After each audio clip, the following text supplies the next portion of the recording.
Assalamualaikum warahmatullahi wabarakatuh. Jumpa lagi bersama saya di channel Ngulik Sejarah. Pada video kali ini saya akan kembali lagi membacakan suatu kisah misteri ini, yang kali ini masih tetap berjudul Tumbal Nyawa Sedulur, yang kali ini memasuki part yang ketujuh yang merupakan sekaligus part terakhir dari keseluruhan alur ceritanya. Jadi untuk kalian yang belum menonton part sebelumnya, saya sarankan untuk kalian menontonnya terlebih dahulu agar kalian mengerti dan paham alur ceritanya dari awal sampai akhir.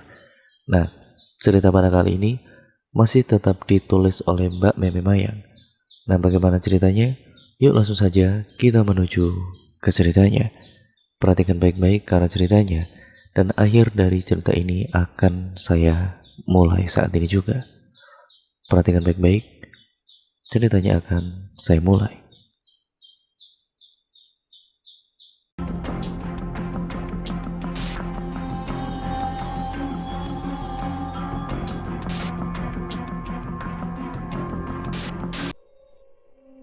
Hal itu membuat Mama kaget tentunya. Sejak saat itu, aku tidak boleh lagi ikut ke rumah sakit. Setelah kejadian itu, Pak Lek selalu menginfokan kejadian aneh dengan bule di rumah sakit pada Mama Bapak. Pernah sehari setelah kejadian itu, bule setiap malam selalu menghampiri pasien-pasien di bangsal itu. Menurut pengakuan dari pasien atau keluarganya ke Pak Lek, bule menghampiri mereka hanya memandangi, melotot, menyeringai, dan berkomat kamit. Sama seperti yang kudengar mantra Jawa kuno, dan hanya kata ceng, celeceng, celeceng yang bisa mereka tangkap dengan indera mereka. Setiap malam sampai 3 hari berturut-turut seperti itu. Untuk jamnya tidak pasti karena bule selalu seperti mengelabui Pak Lek. Bule melakukannya saat Pak Lek tertidur atau saat ke toilet. Masuklah di penghujung minggu keempat, kejadian aneh kembali terulang. Menurut Pak Lek, saat sudah malam Pak Lek lelah, kemudian melanjutkan tidur. Tapi tiba-tiba Pak Lek terkejut dengan suara suster yang mencari kantong darah untuk pasien yang berada di rak yang ia bawa kini lenyap, tidak tahu kemana. Dan Pak Lek kaget saat itu bule tidak ada di kasurnya. Buru-buru Pak Lek mencari bule. Saat itu Pak Lek tidak memerlukan bantuan karena ternyata bule meninggalkan jejak. Di minggu terakhir, bule selalu meneteskan air liur. Saat itu Pak Lek melihat di lantai ada semacam lendir yang mengarah ke toilet. Saat itulah feeling Pak Lek berkata itu adalah bule.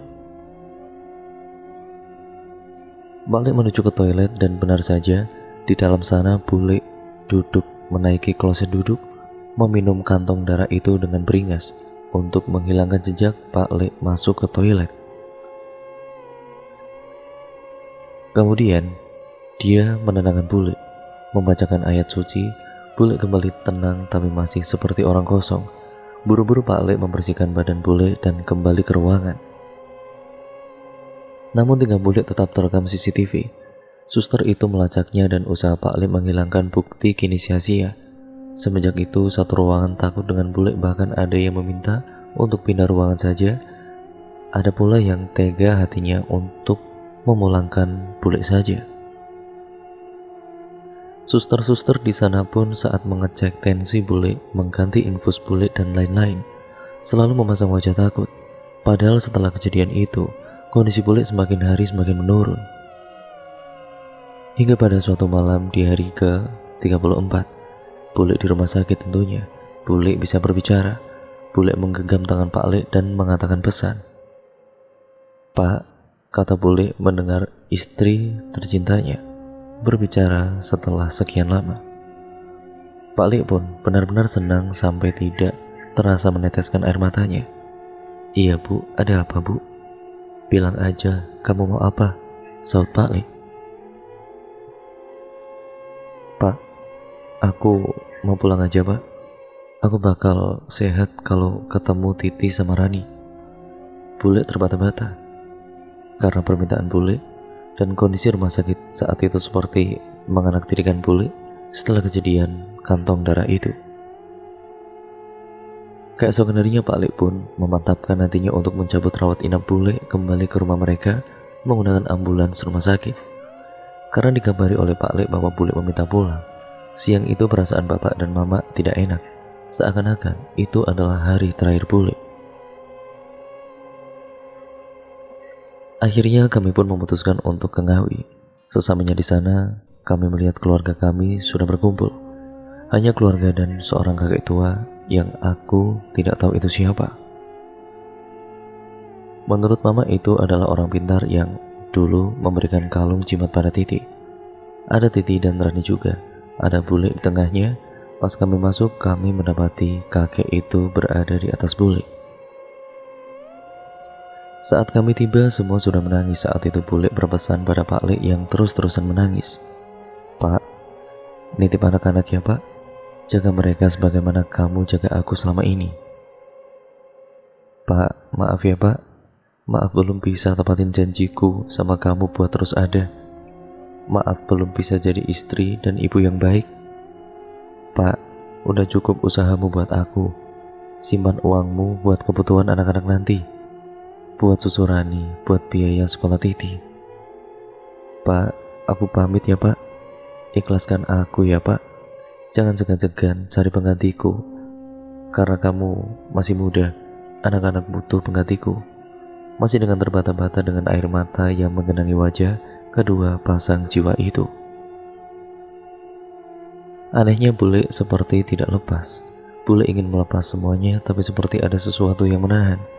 Kakek itu kemudian menyuruh bapak untuk mengambil kambing yang sudah disiapkan sebelumnya. Kambing jantan hitam. Setelahnya, kakek itu memantrai kambing itu. Kambing itu berteriak tidak tentu, begitupun bule. Sampai pada akhirnya kakek itu menebas kepala kambing itu. Aneh tapi nyata, kambing itu mengeluarkan darah berwarna hitam pekat. Dan saat kepala kambing itu menyentuh tanah, bule mengembuskan nafas terakhirnya. Pecahlah tangis seluruh keluarga di situ. Antara sedih bule meninggal, ya, dan juga lega tentunya. Ya intinya ada perasaan antara sedih bule meninggalkan kami dan juga lega, setidaknya cukup untuk bule selama lebih dari 25 tahun mengalami kejadian yang naas seperti itu. Keluarga pun segera mengurus pemakaman bule. Menurut adat Ngawi, yang boleh memandikan jenazah bule hanya Budi dan Mama, yaitu saudara perempuan dan ibu kandung. Karena saat itu nenek syok dan pingsan, begitupun Titi. Akhirnya Mama yang memandikan bule. Menurut penuturan Mama, saat memandikan jenazah bule, tubuh bule menyusut seakan-akan mau menghilang. Dan terbukti saat mengafaninya pun, kafan sudah diukur tapi ternyata masih kebasaran. Jasad bule menyusut. Singkat ceritanya, kami mengurus semua keperluan bule dari pemakaman sampai selamatan ke 40 hari. Dan di saat itu ganti nenek yang jatuh sakit. Saat itu hari ke-40-an bule. Titi masih terguncang dan sering sekali menangis. Pak Lek yang masih berusaha tegar untuk menguatkan anak-anaknya. Meskipun aku tahu jauh di dalam hati, Pak Lek lah sosok nomor satu yang paling kehilangan bule. Nenek juga sedikit demi sedikit pulih, meskipun kadang seperti orang bingung melihat fakta anak bungsunya pergi mendahuluinya. Begitupun Mama dan Bude yang kehilangan adiknya, kini mulai tegar kembali. Malam hari pun tiba. Sudah biasa bagi seorang nenek-nenek yang selalu ribet di dapur. Ada saja yang ia kerjakan. Saat itu nenek sedang membuat bubur malam-malam, tidak seperti biasanya. Saat itu kami menginap di rumah nenek, berkumpul satu keluarga besar. Mama pun mendengar jam 11 malam, nenek masih ada di dapur. Mama menghampirinya pada kala itu. Niat hati mau diberitahu untuk segera tidur saja, melanjutkan pekerjaan besok hari. Semua orang sudah tertidur, tapi aku masih bangun saat itu. Mengikuti Mama ke dapur, niat hati mau ambil air karena haus. Namun betapa kagetnya aku dan Mama ketika melihat nenek malam-malam membuka pintu belakang dapur, terjatuh duduk dengan menunjuk ke arah luar, sambil dirinya menangis syok. Cepat-cepat Mama dan juga aku menghampiri nenek. Apa yang kami lihat? Kami bertiga melihat ada segerombolan orang berjubah warna hitam, membawa keranda dari bambu yang tidak tertutup kain. Di dalamnya ada jasad yang terbungkus kain kafan. Setiap orang berjubah itu memiliki kara berwarna merah menyala yang duduk di pundak mereka. Dan di belakang barisan orang berjubah itu, kami melihat segerombolan pocong mengikutinya dengan meloncat-loncat. Pelan tapi pasti, dan kejadian yang paling menakutkan ialah barisan paling depan ada sosok jubah hitam. Sosok itu lebih pendek dibandingkan dengan yang membawa keranda. Sosok itu memegang keris berwarna ataupun bercahaya biru. Sosok itu menatap kami dan mendongakkan keris itu kepada kami seperti orang yang mengancam. Rombongan itu pun menuju pohon beringin tua dan kemudian menghilang. Seketika sosok itu menghilang, tubuh nenek kaku, mama lemas, dan aku pun lari memanggil bapak yang lain juga pada kala itu. Nah, saat itu semua orang terbangun dan membawa tubuh nenek yang kaku itu ke dalam kamar nenek. Mama masih syok dan juga lemas. Tubuh nenek tidak bisa digerakkan, hanya mulut dan juga matanya saja yang bisa bergerak. Saat aku menangis di samping nenek dengan bude, nenek berkata kepadaku, "Bulek sarimu, agak salah nduk. Bulekmu kejupuk sukmane karo jin iku mergo ilmu saka mbah buyutmu sing urung sempurna tapi wis ditinggal sedo," sambil terus menangis. Yang artinya, Bulek Sari itu tidak salah. Bulek diambil jiwanya oleh jin itu karena ilmu dari mbah buyutku yang belum sempurna tapi sudah ditinggal mati oleh pemiliknya. Yang berarti ilmu itu kini mencari pemilik baru. Napas nenek semakin berat karena nenek juga punya riwayat darah tinggi. Jatuh dalam keadaan syok apalagi dengan usia renta memang sangat berpotensi sekali. Malam tepat hari ke-40 Bulek nenek mengembuskan napas terakhirnya. Tahun 2010 kami harus kehilangan dua anggota sekeluarga kesayangan kami, ya Bulek dan juga nenek kami. Singkat ceritanya masih sama. Kami mengurus pemakaman nenek, Bude dan mama yang memandikan. Mama mengamati apakah jasad nenek menyusut seperti Bulek. Ternyata tidak, jasad nenek normal dan semuanya tidak ada yang aneh. Kami juga bertahan di rumah itu selama 40 hari. Kami harus menemani Titi yang kehilangan dua orang terdekat masa kecilnya sebelum ada Rani. Karena saat Titi kecil, Pak Lek sibuk bekerja dan pulang larut sore, sehingga Titi selalu di rumah bersama Bulek dan juga nenek. Tidak bisa aku bayangkan bagaimana perasaan Titi saat itu. Tidak ada teman yang mau bermain dengannya, dan kini dua orang tersayangnya pergi dalam waktu yang hampir bersamaan. Setelah 40 hari berlalu, Pak Lek kemudian memutuskan untuk kerja di luar kota sembari menyegarkan pikiran agar tidak selalu merindukan Bulek. Titi dan juga Rani dititipkan ke Bayu Pak Lek untuk diasuh oleh mereka. Karena Pak Lek tidak mau jika anak mereka jauh dari ibunya.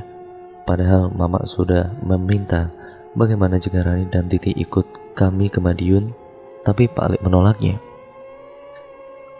Dengan alasan saat Pak Lek ini berada di luar kota ataupun bekerja di luar kota, masih ada Titi untuk berkunjung setiap hari ke makam Bulek dan nenek untuk membersihkan makamnya dan memberikan bunga anyelir kuning di atas makam Bulek. Menggantinya dengan rutin apabila bunga kesukaan Bulek itu kering. Kami pun menyerah karena bagaimanapun Pak Lek lah yang berhak atas hak asuh Rani dan Titi saat itu. Setelahnya rumah nenek itu kosong. Sesekali Titi dan juga Mbak Yu Pak Lek berkunjung untuk sekedar menyapu dan menghidupkan lampu. 7 tahun berlalu dan Mama masih bungkam tentang bagaimana cerita Bulek. Sampai saat itu aku mendesak Mama untuk bercerita sebenarnya ada apa di balik semua ini.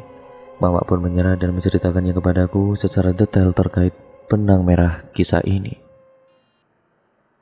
Menurut Mama diberi informasi oleh nenek tragedi ini berawal dari berpuluh-puluh tahun yang lalu, di mana rumah itu adalah rumah buyutku. Di dalamnya ada buyut, kakek, nenek Bude yang berumur 14 tahun, Mama yang berumur 11 tahun, dan Bulek yang berumur 9 tahun.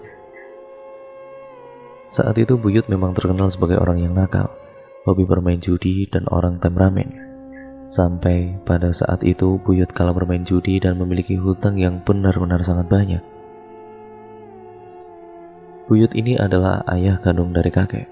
Dalam kondisi terburuk, Buyut justru pergi dari rumah dan bertapa di pohon beringin di belakang rumah. Di samping pohon beringin itu dulunya ada gua kecil yang sekelilingnya terdapat sungai kecil. Disitulah Buyut bertapa untuk memperdalam ilmunya. Karena saat itu Buyut banyak musuh, Buyut memperdalam ilmu kekebalan yaitu rawa rontek. Ilmu yang diyakini masyarakat Jawa sebagai ilmu hitam dengan tingkat kesaktian yang sangat tinggi yang membuat penunggunya ataupun penggunanya tidak akan mati meskipun kepalanya terpisah dari badannya. Kecuali satu, pengguna itu bisa mati apabila kepalanya tidak menyentuh tanah alias digantung di atas pohon. Tidak hanya itu, Buyut juga membekali dirinya dengan ilmu pesugihan Popok Wewe. Ilmu pesugihan yang diyakini bekerja sama dengan Wewe Gombel dengan tumbal berupa nyawa anggota keluarganya sendiri, tapi tidak dengan Buyut. Saat itu ia melakukannya dengan Wewe. Ia melakukan perjanjian dengan jin, sehingga harga yang harus dibayarkan pun kian bertambah.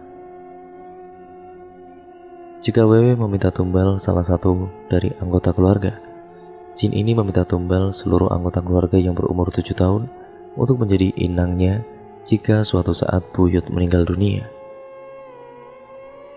Buyut melakukan persyaratannya dengan bertapa selama 40 hari dan berpuasa selama 40 hari juga.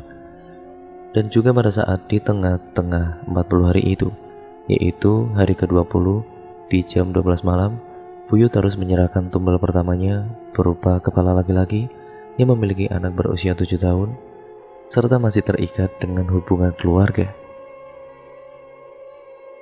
Usut punya usut, keluarga Yaya adalah kerabat jauh kami dan masih memiliki benang merah kekeluargaan.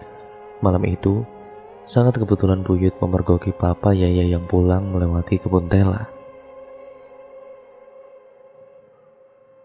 Saat itu Buyut sudah menantinya di balik ilalang. Kemudian Buyut memenggal kepala papa Yaya di sana. Nenek melihat itu dari balik tembok anyaman rumah. Namun nenek diam karena bagaimanapun itu mertuanya. Dia juga tidak berani jika harus menentangnya. Keesokan harinya papa Yaya ditemukan tanpa kepala. Saat itu polisi sudah terlibat. Dan memang karena ini melibatkan dunia supranatural, jejak Buyut pun tidak ditemukan. Aneh tapi nyata, hanya nenek satu-satunya saksi mata saat itu, tapi nenek tidak berani membuka mulut. Sampai suatu ketika kepala papa Yaya saja tidak cukup. Jin itu meminta untuk diberikan tumbal lebih, yaitu kepala anak manusia berumur 7 tahun. Akhirnya 10 hari setelah kejadian kematian tragis papa Yaya itu, mama Yaya ditemukan meninggal di dalam rumahnya dengan kondisi mata melotot dan badan kaku. Begitupun juga Yaya, jejak pembunuh juga tidak ditemukan. Semua syarat itu kini telah terpenuhi dan tinggal menghitung hari ilmu Buyut sempurna. Tapi anehnya nenek dan kakek hanya tahu di hari pertama Buyut melakukan tapa di gua itu. Selebihnya mereka tidak mengetahui bahwa Buyut ada di sana, seakan-akan tertutup gerbang goib, padahal Buyut masih ada di sana. Di saat hari ke-35 sejak kepergian Buyut dari rumah, kakek mencari Buyut ke goa itu. Betapa terkejutnya kakek ketika mendapati adanya jenglot dan keris di goa, bukan Buyut. Dan menurut ilmu rawa rontek, jasad penggunanya jika mati akan menyusut menjadi jenglot. Diyakini nenek saat itu Buyut tidak kuat. Buyut wafat ketika ia melakukan tapa saat ilmunya belum sempurna. Dan setelahnya kakek menyimpan keris itu, namun naas kakek jatuh sakit.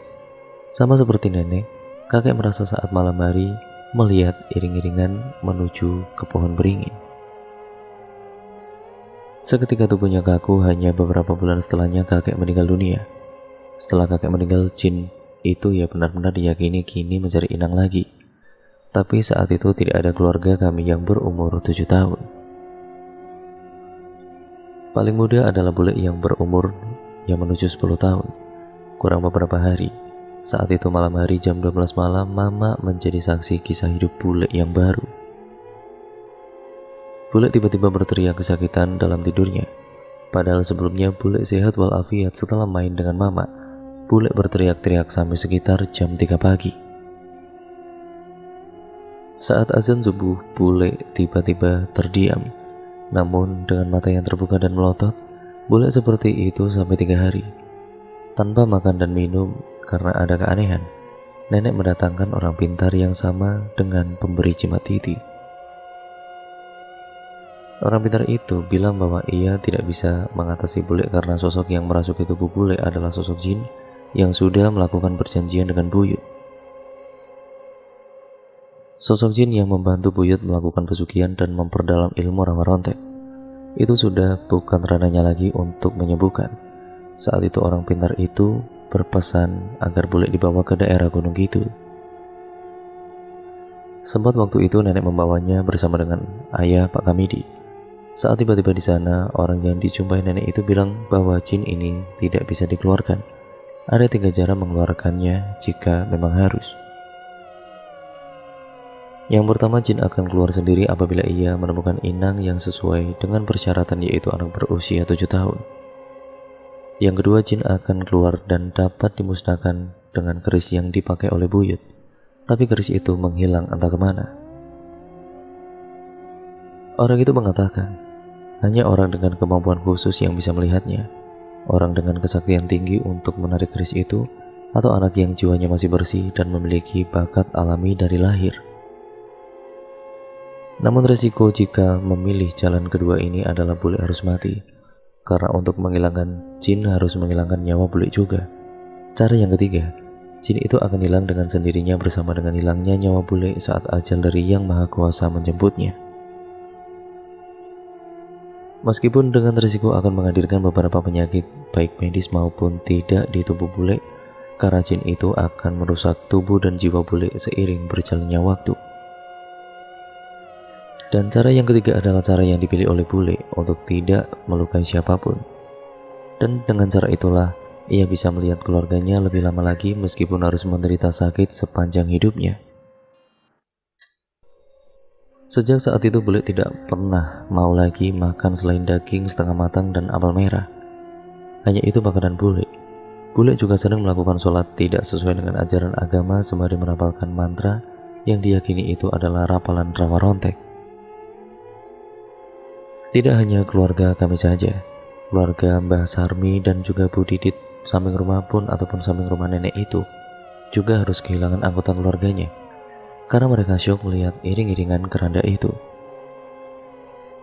Entah apa maknanya, dan di tahun usia 7 Titi itu, jin itu memaksa untuk berpindah ke tubuh Titi. Namun bule menahan, entah bagaimana caranya ia menahannya. Karena Pak Le telat memberi jimat Titi sempat terluka. Karena usiaku terpaut 1 bulan dengan Titi menjelang usiaku yang ke-7 pun aku juga mengalami gangguan. Namun karena mama sudah mengerti cerita ini jauh sebelum aku lahir, mama sudah memberikan aku perlindungan dengan mengatakan kepada kakekku yang memintanya untuk memberikan perlindungan lebih. Oleh karenanya aku bisa selamat meskipun tidak dapat kupungkiri, di usiaku ke-6 menjelang ke-7 tahun itu, aku sempat sakit tidak kunjung sembuh juga. Itulah yang dimaksud oleh mama sebagai imbas. Karena aku yang seharusnya menjadi inang, para penjagaku yang sehingga jin-jin itu tidak bisa menyentuhku. Oleh karenanya, mengapa aku selalu terlibat? Mengapa aku selalu diberikan penampakan yang lebih sering? Karena memang mereka tidak menyukaiku, karena mama sudah membentengiku terlebih dahulu. Mereka benci kepadaku, tapi tidak bisa menyentuhku.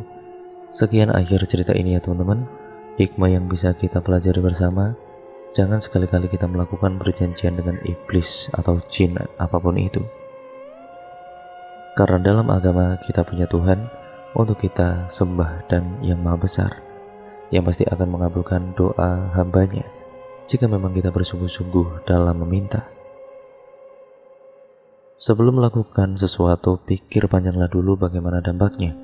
Apakah akan merugikan orang lain atau tidak? Apalagi ini menyangkut keluarga, darah daging sendiri. Dan hikmah yang patut kita ambil juga, sayangilah keluarga kita, pasangan kita dengan tulus, dan jangan pernah menyakitinya. Ya tentunya cintai dengan tulus dengan cara yang indah juga, sebagaimana yang dilakukan Pak Alek kepada Bule, yang bahkan selalu setia hingga detik-detik terakhirnya.